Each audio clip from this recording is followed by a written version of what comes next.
By the time my son opened the door, the rain had already soaked through my coat. Water dripped from my sleeves onto the marble porch I had helped pay for. Daniel looked at me the way people look at a salesman who arrived at the wrong house. "Dad, you should probably head home." Behind him, I could see the dining room. Candles, crystal glasses, plates full of food. My grandson Owen sat at the table laughing, and my daughter-in-law Marissa was pouring wine. 3 hours earlier, Daniel himself had invited me. 3 hours earlier, I had arrived with gifts. 3 hours earlier, I believed I was still part of that family. Then Marissa's voice came from inside. "Daniel, close the door.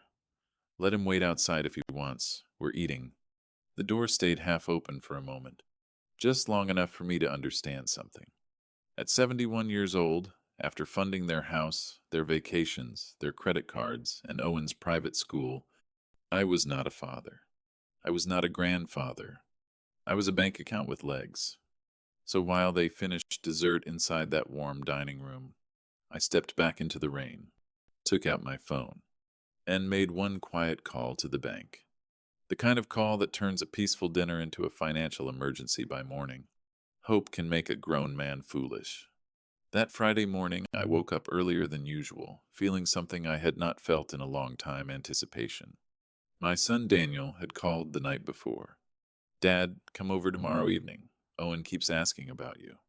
His voice had that soft tone he used as a boy when he wanted something, and I suppose part of me still believed it meant affection. So I treated the invitation like it mattered.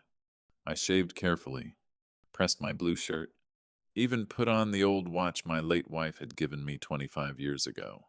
Then I drove across Columbus, stopping at 3 places. A toy store for the remote-control truck Owen had pointed at last time I visited. Miller's Bakery for an apple pie, the kind that fills the whole kitchen with cinnamon. And finally, the grocery store for Marissa's favorite imported coffee. I remember standing in the checkout line thinking something simple. Maybe tonight would feel like family again. Some of you listening know that quiet hope, the kind you carry carefully because you've been disappointed before. Before we continue, let me say something. Stories like this exist because people share them. So if you believe dignity matters, especially for parents and grandparents who gave everything, subscribe and stand for dignity. Now let me tell you what happened when I rang that doorbell at exactly 6 o'clock. Because that was the moment everything changed. The house on Ashford Lane still gave me mixed feelings every time I pulled into the driveway. Pride, and something a little heavier. Pride because 10 years earlier, Daniel and Marissa couldn't qualify for the mortgage on their own. My credit, my savings, and my co-signature were what made that 2-story suburban house possible. And the heavier feeling? Knowing that every month, even now, part of that mortgage payment still came from my retirement account. But I never complained. To me, that house meant my grandson had a backyard to play in. It meant my son had the stability I spent my whole life trying to give him. So when I stepped onto that porch with the gift bag in one hand and the pie box in the other, I felt proud, like a man visiting something he had helped build. I rang the doorbell at exactly 6 p.m., right on time. The door opened a few seconds later. Marissa stood there in a black dress I recognized immediately because I had bought it for her last Christmas. Her smile was polite, but tight. "Oh, Robert," she said, "you're early." "Early?" I blinked. "Daniel asked me to come at 6, I said. She hesitated, glancing over her shoulder toward the dining room. I could already hear laughter inside. Glasses clinking, music playing softly. "Well," she said finally, shifting her weight against the door frame, "we actually have guests tonight." The gift bag suddenly felt heavier in my hand. "I know," I said gently. "Daniel mentioned dinner." "Yes, but maybe you could wait a moment outside while I talk to him." And then she closed the door, right in front of me. At first I thought it was just awkward timing. So I waited. 5 minutes. 10 minutes. 15. Inside, the laughter kept getting louder. And that was when the rain began. At first, the rain was barely noticeable. Just a few drops tapping softly against the porch railing. The kind of drizzle people usually ignore.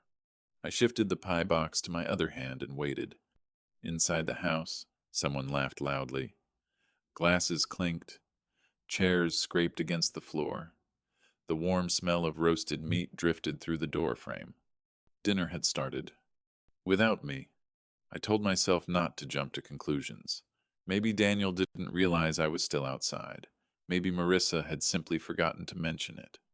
So, after about 20 minutes, I rang the doorbell again. This time, Daniel answered. He opened the door halfway, keeping his body between me and the warmth of the house. "Dad?" he said, looking surprised. "You're still here?" "Still here." As if I had wandered onto the porch by accident. "You told me to come for dinner," I said calmly.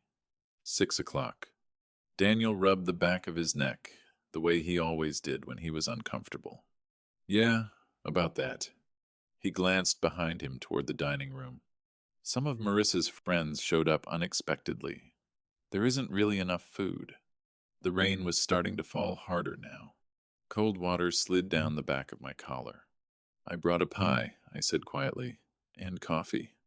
"I know, Dad, but it's just complicated tonight." Complicated. I looked past him. I could see the dining table clearly now. 8 chairs. 2 empty. And Owen sitting in his booster seat. "Who's at the door, honey?" A woman's voice called from inside. Daniel hesitated. Then he said something I will never forget. "No one important." The door closed again. The door clicked shut with a quiet finality. For a few seconds I just stood there staring at it, the way a man might stare at a locked gate after realizing the key he carried no longer fits. The rain was picking up now. Cold drops slid down the back of my neck and soaked through my shirt collar. The paper bag holding Owen's toy truck began to soften in my hands. Inside the house, dinner continued. I could hear forks touching plates, music playing, someone pouring wine, and every now and then, Owen's little laugh. That laugh almost made me leave. Not because I was angry, but because I suddenly felt like I didn't belong anywhere near that table. Still, I stayed under the small porch overhang, hoping Daniel might come back out once the awkwardness passed. Time moves strangely when you're not wanted somewhere. 5 minutes feels like 20. 20 feels like an hour. Eventually, the rain became heavy enough that it began blowing sideways under the porch roof. Water spotted the front of my shirt. Then my shoes. I knocked on the door again. This time it took longer. Nearly 2 minutes. Finally, Marissa opened it. She didn't step outside. She just looked at me standing there, rain dripping off my coat. "Robert, you're still here?" Her tone carried the kind of surprise people use when they find a stray dog still sitting on their porch. "Yes," I said. "I was hoping to come in for a few minutes, just to dry off." She sighed. Then she glanced back toward the dining room. "Daniel," she called over her shoulder. "He's still out here." And from somewhere inside the house, I heard the sentence that would stay with me for the rest of my life. "Let him wait outside. We're eating." For a moment, I thought I had misunderstood. Rain was falling hard now, drumming against the porch roof and splashing across the driveway. Water ran down my sleeves and gathered at my fingertips. But Marissa had heard it clearly. She didn't look shocked. She didn't argue. She simply turned back toward me with the calm patience of someone explaining a minor inconvenience. "Daniel's busy hosting right now," she said. "Maybe you should come back another day." Another day. 3 words that erased an entire evening. "I took the bus across town," I said quietly. That part was true. My car had been acting up lately, and the mechanic said it might need work I couldn't justify paying for yet. Marissa gave a small shrug. "Well, the rain should slow down soon." Inside the house, someone raised a toast. Glasses clinked. Laughter followed. Then the door closed again. This time it stayed closed. I stood there staring at the wood grain for a long moment, trying to convince myself to leave. But the truth was simple. I didn't have anywhere else to go. The buses ran every hour after dark. The next one wouldn't come for another 45 minutes. So I stepped back under the porch roof and waited. The rain kept falling. Minutes stretched into something heavier. From where I stood, I could see the dining room window through the curtains. The table was full. Daniel sat at the head, smiling and raising his glass. Marissa moved around the table like a gracious hostess. And Owen looked toward the window. For a moment, our eyes met. He tilted his head, confused. "Daddy," I heard him say faintly through the glass. "Is Grandpa outside?" Silence followed. Then Daniel answered, "No, buddy. That's just the rain." The rain kept falling. At some point, you stop noticing how cold you are. The body adjusts, like it's trying to protect the mind from realizing how far things have gone. My coat was soaked through now. Water dripped from the edge of my sleeves and pooled on the marble porch tiles. Inside the house, dinner moved into its second phase. Dessert. I knew because the smell of warm chocolate drifted through the cracks of the window. And because the laughter got louder. People laugh louder when wine has been poured more than once. I shifted my weight, trying to bring life back into my stiff fingers. Then I heard Marissa again. Her voice carried clearly through the dining room window. "Is he still out there?" A woman I didn't recognize answered. "Who?" "Daniel's dad." There was a pause. Then the woman said, "Wait, you left him outside?" Marissa laughed lightly. "He just showed up unannounced." Unannounced. The word hung in the air like a lie that had decided to become comfortable. Another voice spoke. "But it's pouring rain." Marissa's tone hardened slightly. "He does this sometimes. Shows up and expects everything to revolve around him." My chest tightened. I had never once raised my voice in that house. Never once demanded anything. In fact, most of the time I brought groceries with me when I visited. Then Marissa said something that made the group laugh. "He's dramatic. If we let him in, he'll start telling those sad stories again about how he sacrificed everything." The table erupted in chuckles. Inside that warm dining room, my entire life had just been turned into a punchline. And that was the moment something inside me finally went quiet. Something strange happens when humiliation lasts long enough. At first it burns, then it aches, and eventually it becomes very quiet. I wasn't angry anymore. I wasn't even sad. I was just standing there in the rain, watching the light from the dining room window glow against the wet lawn, realizing a truth that had been creeping toward me for years. Daniel and Marissa didn't see me as family. They saw me as support. Financial support. For the last 5 years, my retirement check had quietly flowed into their life. Mortgage help, private school tuition, credit card balances when things got tight, car repairs, vacation deposits. Daniel always called it temporary help, and I always believed him, because that's what fathers do. We believe our sons, but standing there that night, soaked through to the bone, I realized something important. They weren't embarrassed about needing my money. They were embarrassed about needing me. A sudden gust of wind pushed rain sideways under the porch roof. Water splashed against my legs. My shoes were completely soaked now. That's when I reached into my coat pocket. My phone was damp, but still working. I stared at the screen for a long moment. The bank's customer service number was already saved in my contacts. I had used it many times before, usually to transfer money into Daniel's account. This time would be different. I pressed the call button. The phone rang twice. A calm voice answered. "Thank you for calling First National Bank. My name is Patricia. How may I assist you tonight?" For a moment, I simply listened to the rain. Then I said quietly, "Yes, I need to freeze several accounts." Patricia's voice stayed calm, professional. "Of course, sir. May I have your name and account number to begin?" I wiped rain from the phone screen and read the numbers slowly, my fingers stiff from the cold. "Robert Whitaker." There was the sound of typing on the other end. "Yes, Mr. Whitaker," she said a moment later. "I see several accounts under your name." Several. That word carried more weight than she realized. My retirement account. My savings.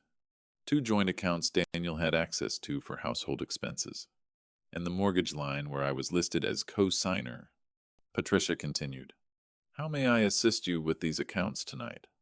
Through the dining room window, I could see Marissa standing near the table, pouring more wine for her guests. Daniel was leaning back in his chair, smiling. Someone had started telling a loud story. No one looked toward the porch anymore. No one wondered where I had gone. I spoke quietly into the phone. I would like to freeze every account where my name appears as primary holder or co-signer. There was a brief pause. I just want to confirm, sir. That includes the joint household account and the mortgage-linked credit cards. Yes. Once frozen, no withdrawals, transfers, or purchases can be made until you personally authorize access again. That's correct. Patricia hesitated just long enough to ask the question she was required to ask. May I note the reason for the request? I looked once more through the rain-streaked window. My family was laughing at the dessert table. My grandson was clapping at something someone said. No one noticed the old man standing in the storm. So I answered calmly. Suspicion of unauthorized use. Patricia typed for several seconds. Very well, Mr. Whitaker. The freeze will take effect within 2 hours. 2 hours. I thanked her and ended the call. Then I rang the doorbell one last time. It took nearly a minute for the door to open. When it finally did, Marissa stood there again, irritation written plainly across her face. Robert, what part of tonight isn't a good time, didn't you understand? Her tone was sharp now. The polite mask from earlier had disappeared. I stood there, dripping rainwater onto the porch. I just came to say goodbye, I said calmly. She blinked, clearly expecting something else, maybe anger, maybe pleading. Good, she replied quickly, because the guests are uncomfortable. Uncomfortable. I nodded slowly. I understand. Behind her, Daniel appeared in the hallway. Dad, are you leaving? Yes. He rubbed the back of his neck again, that same nervous habit from childhood. You should have called first, he said. You know how Marissa gets when things aren't planned. I let the silence sit there for a moment. Rainwater ran down the back of my collar.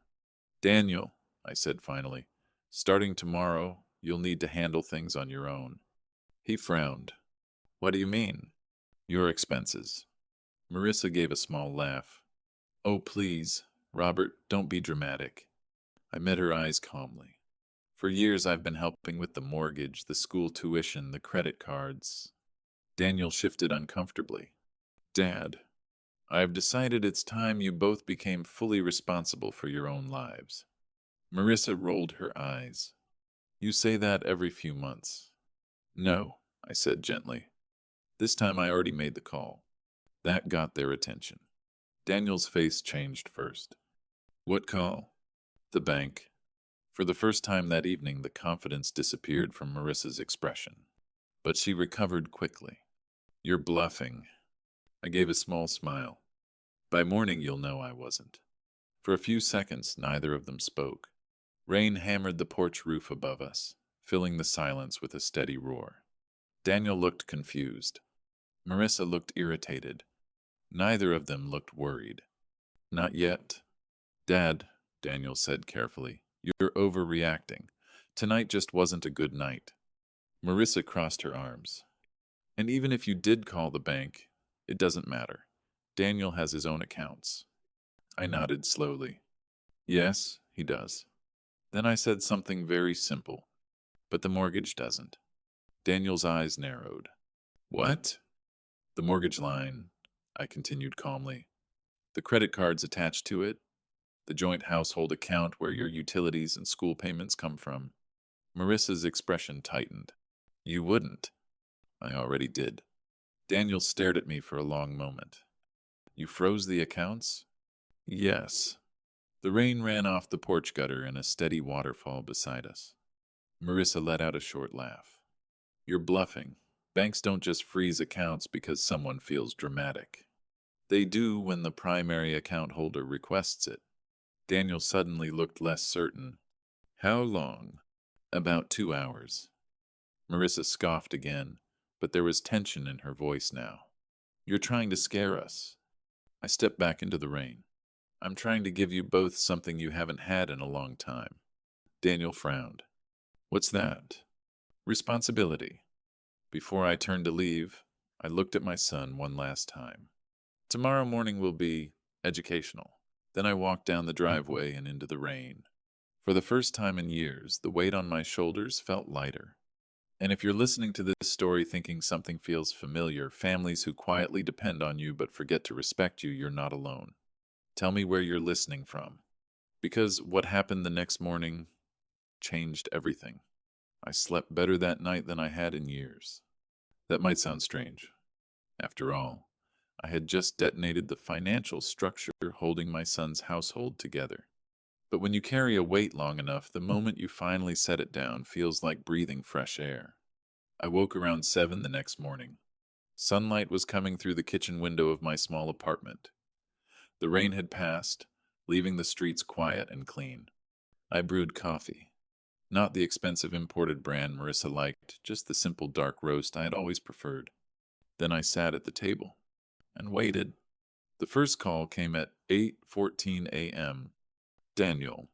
I let the phone ring twice before answering. Morning, son. His voice came through tight and rushed. Dad, what did you do? I took a slow sip of coffee. What do you mean? Our cards aren't working. There was chaos in the background. I could hear Marissa talking loudly. Daniel continued. Marissa just tried to pay for groceries. The card got declined. I said nothing. And the bank says the joint account is frozen. Yes, I replied calmly. That tends to happen when accounts are frozen. There was a long pause. Dad, you need to fix this. No, I said quietly. What you need is to understand something.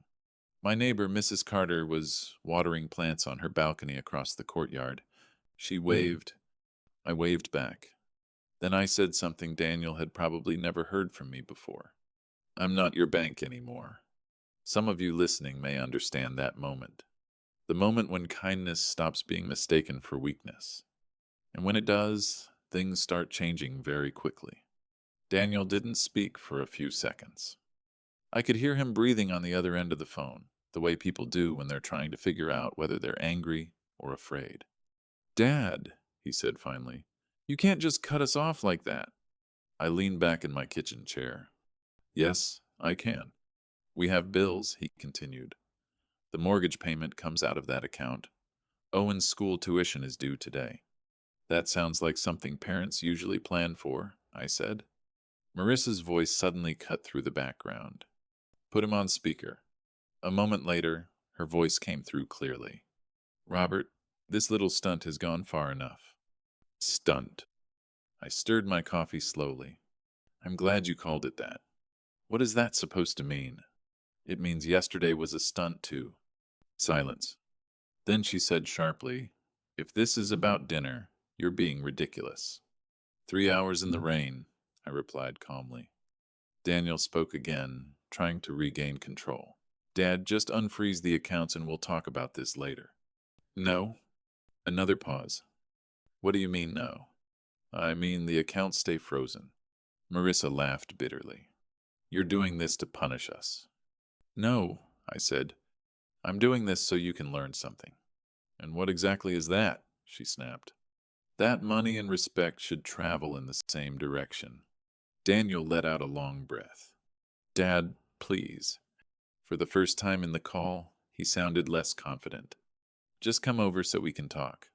I looked out the window at the clear morning sky. I won't be stepping back into that house until something changes. What? An apology? I said quietly. A real one. There was silence on the phone after I said the word apology. Not the thoughtful kind of silence. The offended kind. Marissa was the first to speak again. You're serious? Yes. Daniel sighed heavily. Dad, people say things sometimes. It was a stressful evening. Stress doesn't lock the door on your father during a storm. Marissa's voice sharpened immediately.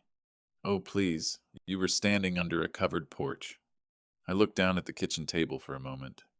Sometimes disrespect doesn't arrive as shouting. Sometimes it arrives as calm dismissal. 3 hours, I repeated quietly. Daniel tried again. Dad, just tell the bank to unlock the accounts. Owen's school is going to call us. I imagine they will. Marissa scoffed. You're willing to hurt your own grandson over a misunderstanding? No, I said. I'm refusing to fund two adults who think humiliation is acceptable. Daniel's voice lowered. What do you want us to do?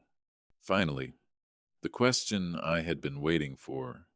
First, I said, you acknowledge what happened. We already said. No, I interrupted gently. You minimized it. Another pause followed. I continued. You left your father standing in the rain like he was an inconvenience. Daniel said nothing. Marissa muttered something under her breath. Then Daniel asked carefully, So what, you want us to come apologize? Yes. Today? Yes. There was another pause. Then Daniel said quietly, We'll be there in 20 minutes. I hung up the phone. Across the table, my coffee had gone cold.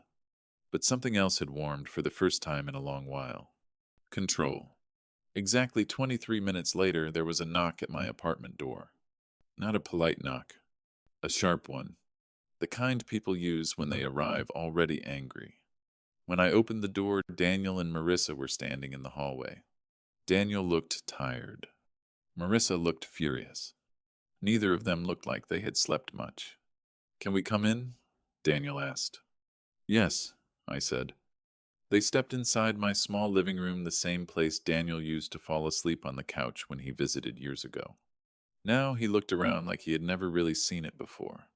Marissa crossed her arms. All right, she said quickly. Let's fix this. I gestured toward the chairs at the kitchen table. Sit. They sat. For a moment, no one spoke. Then Marissa leaned forward. Robert, we're sorry if you felt hurt yesterday. I shook my head slowly. That's not an apology. She blinked. What? That's the kind of sentence people use when they want the problem to disappear without admitting anything. Daniel rubbed his forehead. Marissa. But she was already getting irritated again. Oh my God, Robert, what exactly do you want? I looked at her calmly. I want the truth. What truth? That you left me outside in the rain for 3 hours. Her jaw tightened. That you told Daniel to let me wait while you enjoyed dinner. She shifted in her chair. And that you laughed about it with your friends. Daniel looked over at her. Marissa, did you say that? She avoided his eyes. It's not like that. I folded my hands on the table. This conversation will go much faster if we stop pretending. Because something was about to happen in that room that neither of them expected. And once it did, nothing in their lives would work the same way again. Marissa stared at me like I had just rewritten the rules of gravity. You're enjoying this, she said. No, I answered quietly. I'm correcting something. Daniel shifted in his chair, exhausted. Dad, can we just fix the accounts? The accounts aren't the problem, I said. The problem is what happened last night. Marissa leaned forward. What exactly do you want? I want honesty. Silence filled the kitchen. Then I spoke again. Say what you did. Her jaw tightened. You already know.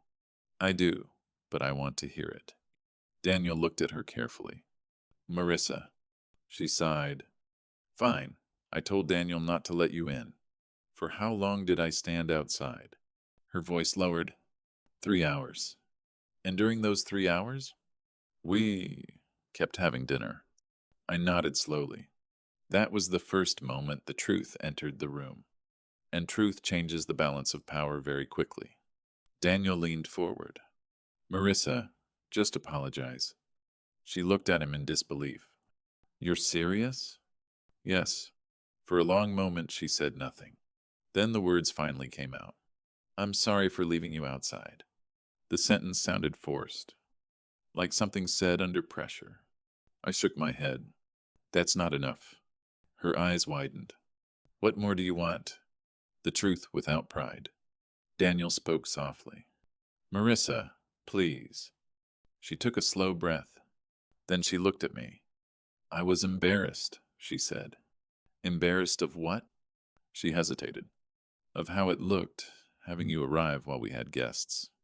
The room fell silent. That one sentence explained everything. I nodded slowly. Thank you, I said. Because honesty, even when it hurts, is where real change begins. Once the truth was said out loud, the atmosphere shifted.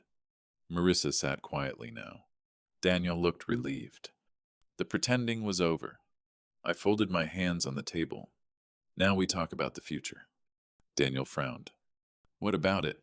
For years, I said, I carried responsibilities that weren't mine anymore. Neither of them argued. From now on, I continued, that changes.